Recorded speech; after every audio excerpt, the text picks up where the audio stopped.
Hi everybody, it's Positive Bluebird. Welcome to my channel. So today I'm giving you an update on my health.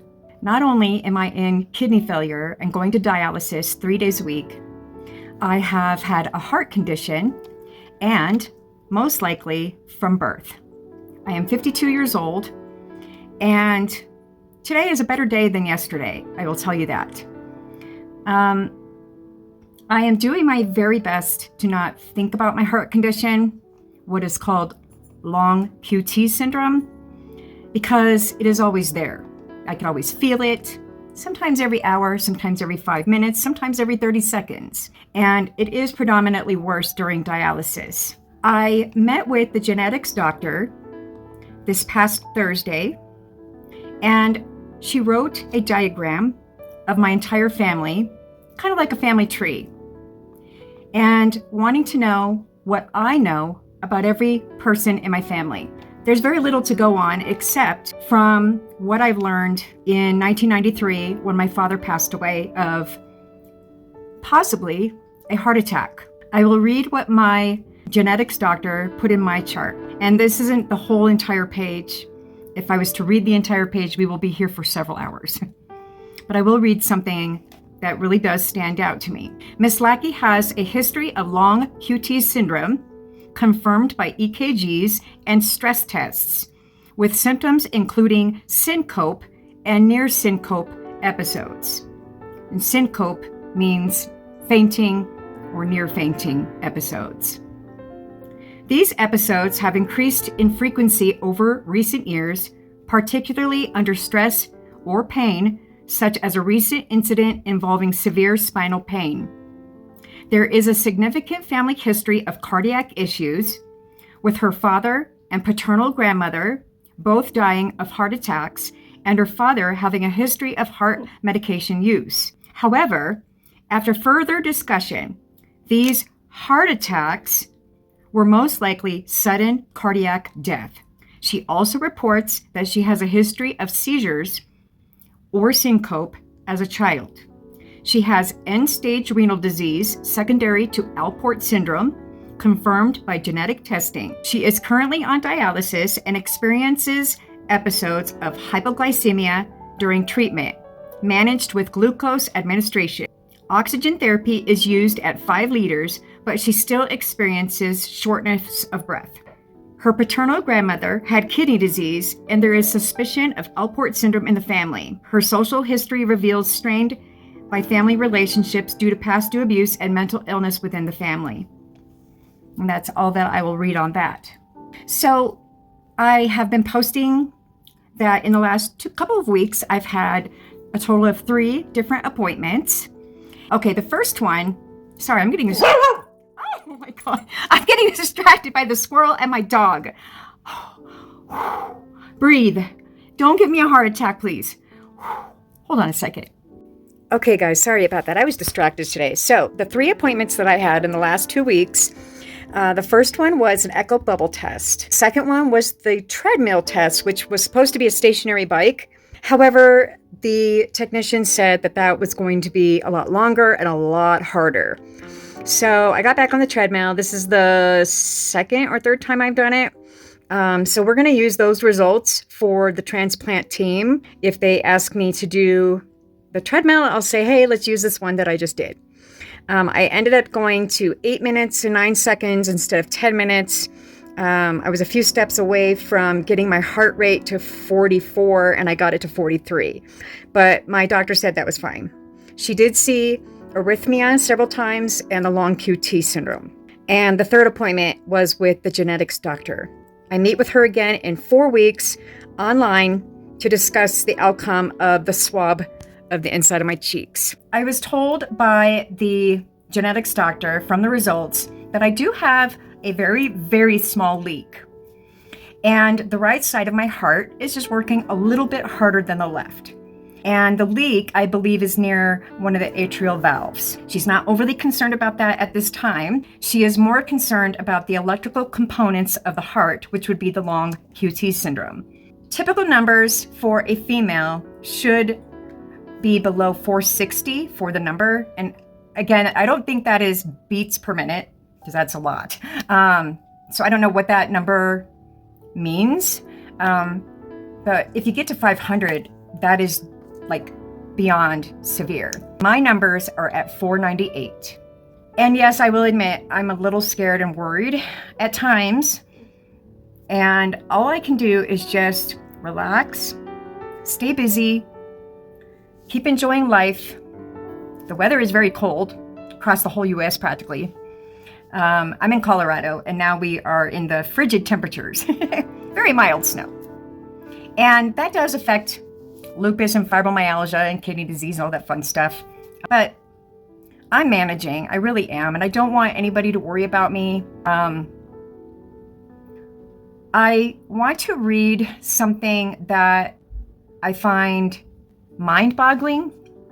When the genetics doctor spoke to me on Thursday and asked about my grandmother on my dad's side, and then she asked about my father, she is raising suspicion if he really had a heart attack. She said, do you have a death certificate or anything proving that? And I said, no. It's just what we were told. And she wanted to know how we knew.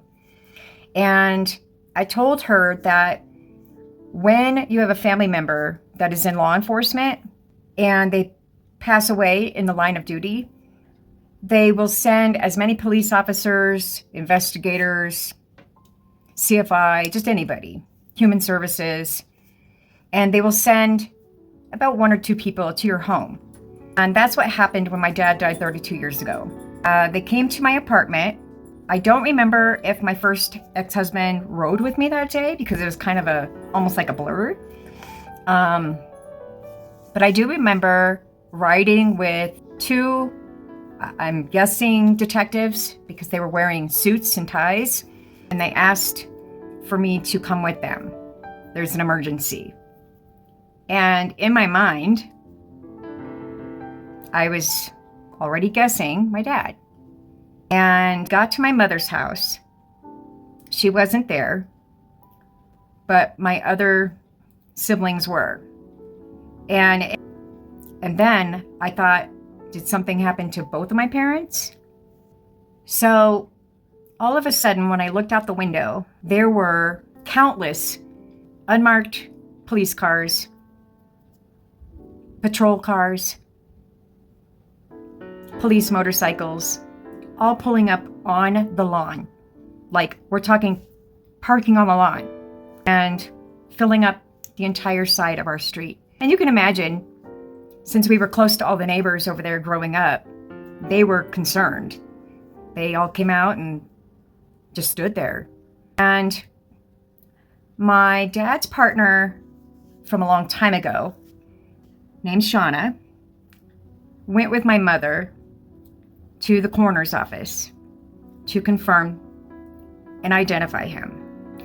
And Shauna brought her in, and then came in Patrick Sullivan, the infamous Patrick Sullivan. You can look him up. And all of these police officers and liaisons, detectives, sergeants, sheriffs, they've all been in my home many times, playing poker or card games with my parents, social groups and whatnot, since I was born. And that's when my mom said, your father has died of a massive heart attack. And I repeated it. Dad's dead? She said, yes. 2 of my brothers took off to Lewis Ames Elementary School. Nathan took off on foot down the road somewhere, and I think I went and hid in the bathroom.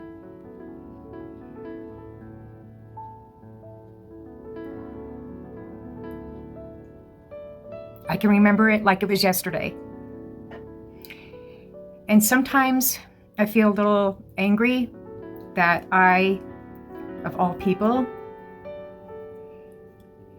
am going through this, because many of you know my story of what happened to my oldest brother and I from our father.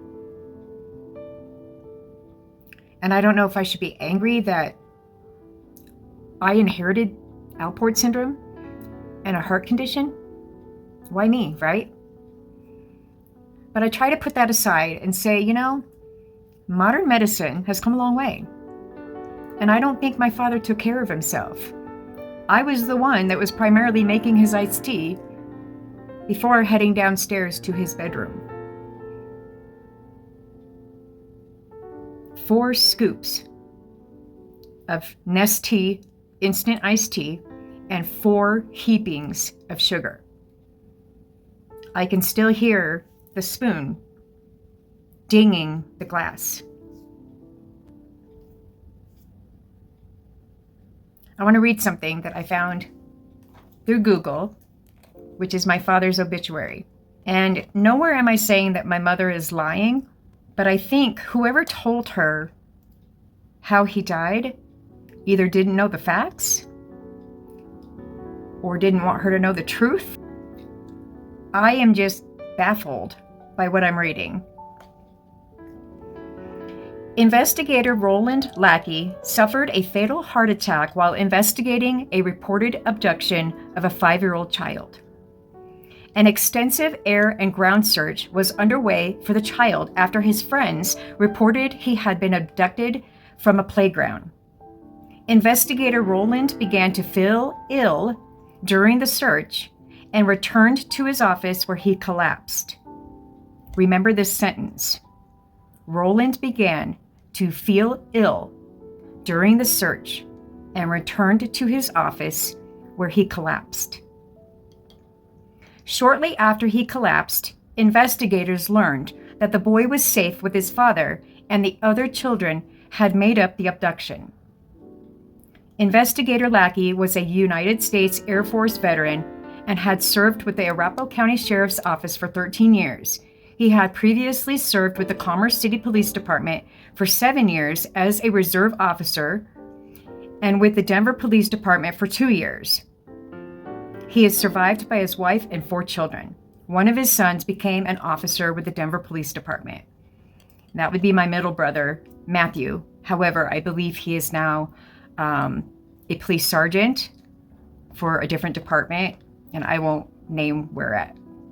When I read this, I was in disbelief because what our mother shared with us was that Dad and his partner, Gary Conkle, were putting the last of many gang members from Denver in prison for, unfortunately, unaliving Lori Lowe, who was a teacher.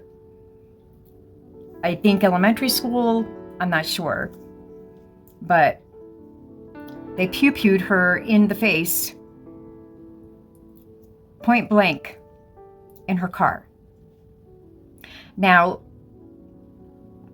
I do remember my father, in fact, was an investigator for that case.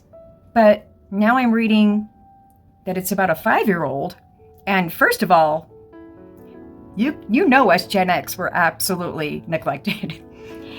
5-year-olds at a park stating that their friend got abducted. Now, I don't think that they would use those words. It's probably obviously edited by police officers. And we didn't have cell phones back then. So did they run home and say little Joey is kidnapped? He got taken away by a man? Like these are 5-year-olds. But I'm glad the 5-year-old was safe at home with his father. But that last sentence, I find very ironic that I looked up my father's obituary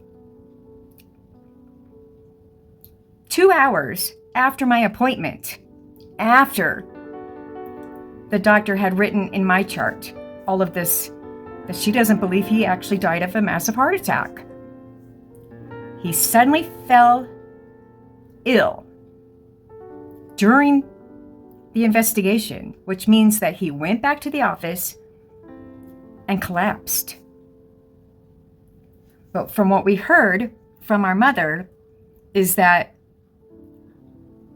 Gary and my dad went back to the office after successfully putting that last gang member away. They felt good about it. They were high-fiving everybody in the office. And then Gary told my dad a joke. And after that joke, my dad said he felt sick. Gary said, "Oh, it's not that bad of a joke." And my dad went on to say, "I don't feel good," and I believe he was throwing up.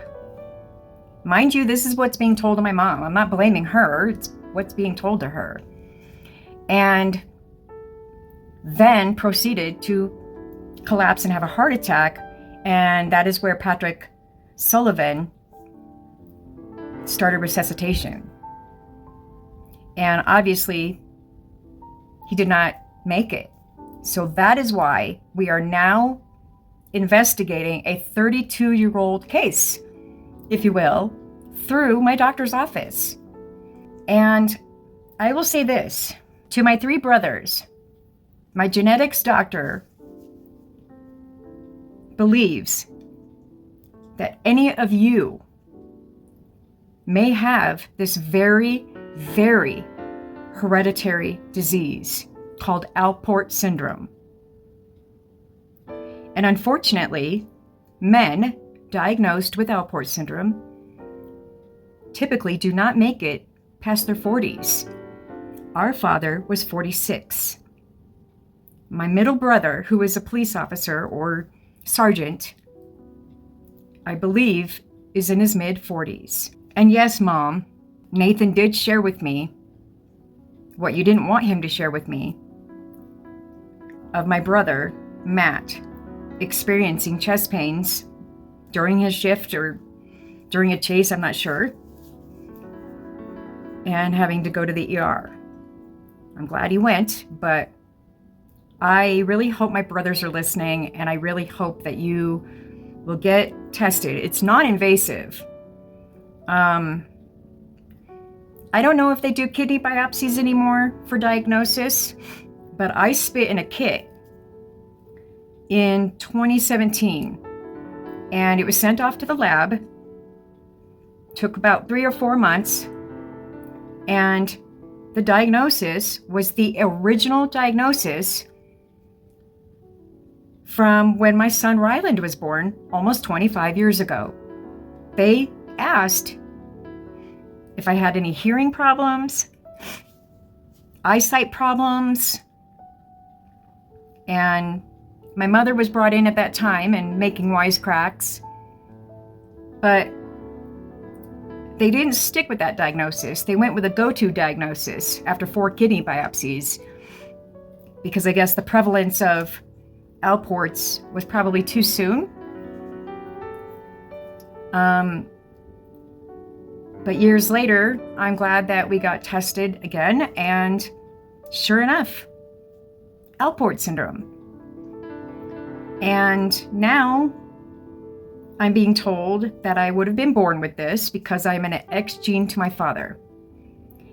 And now we're linking long QT syndrome with Alport syndrome and at birth. And I say this because I mentioned to her about my mom telling me when I was a young adult, maybe a teenager, that when I was little, I used to pass out all the time, or I would have a seizure. And I only remember 2. Now that I think about it, I got hit in the head in the 3rd grade by a football, and down I went. So I don't know if because of that type of pain as well. Could be. Could have been a symptom from the long QT syndrome. I remember maybe 1st grade or 2nd grade, I was getting my hair curled by my mom and told her I was feeling too hot. She told me to sit on the toilet seat, and the next thing I knew, I fell over on the floor. And she was hovering over me and shaking me and smacked my face. And she would tell me that sometimes I would swallow my tongue. I remember the one when my father was outside and mowing the front yard, and I asked if I could help. And he said, "No, I'm almost done, go inside." Well, the hydraulics is broken, or was broken, on the screen door. And the screen door is always the heaviest because it's made of glass and metal. So being that the hydraulics was broken, it slammed on my right ankle and I fell forward in the front part of the living room, screamed bloody murder, and passed out. The other incidences I remember, I didn't pass out that I'm aware of from my car accident in 98, but I know Jaws of Life came there and I was paralyzed for 9.5 hours. But I believe I was awake the whole time. There might be bits and pieces that I don't remember. I fainted in 2015. I had a leg cramp, and when I stood up, I think I got up too soon out of bed and yelled for Gerald. And of course, he didn't know what was going on, so he just reached out and held my hand, and I smacked my face and head into the windowsill. And then I woke up with being on the bed and him putting a cold rag on my face. Let's see. Beginning of COVID, I went to stand on a chair to hang up an antenna to learn how long we were all on lockdown. And being that I have poor eyesight and seeing double and triple and blurry vision, and glasses are impossible to wear all day, I went to stand on the chair and reach the back, and I missed it, and down I went, causing spinal stenosis. During that time, I blacked out, knocked the wind out of myself, and punched my face so that I wouldn't swallow my tongue and I would not faint or something. And then we called 911 and I went to the hospital. The last episode I had, and I didn't share this with anybody, was 2 months ago. In the kitchen, I was filming Gerald's food that he had made because I was going to put it on his YouTube channel, which I need to get around to doing. And I felt the most excruciating pain up my back and down my face, into my shoulders, down my arms. I felt complete warmth and I felt hot and flushed, and I blacked out. Literally blacked out for only 2 seconds. Threw my phone and said, "I'm running, Gerald, I'm running." And I ran to the living room and laid on our floor rug and said, "Hold my hand. Just give me a few minutes, I'll be okay." And after 5 minutes, I was fine. I cried because it was scary. And these episodes are becoming worse and worse.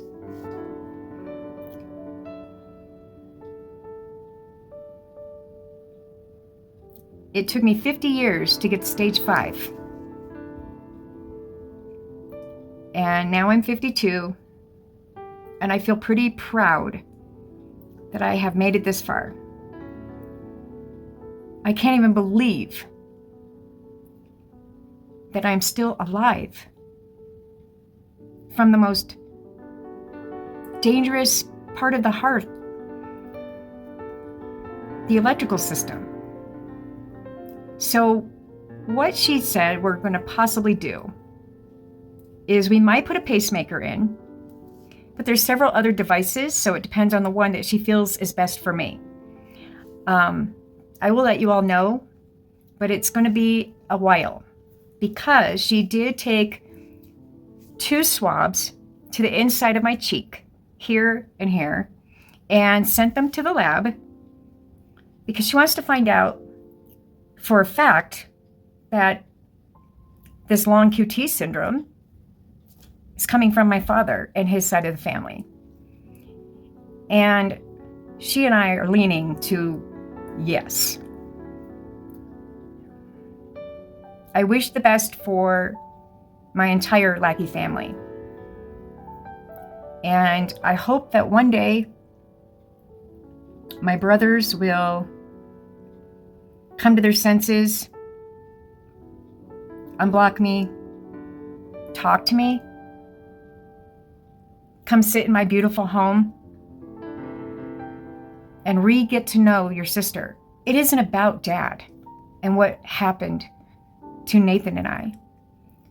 That's not something that you went through. That's not your story. It's not your story, Mom. You're almost 76. You surpassed your mother, who passed away at 73.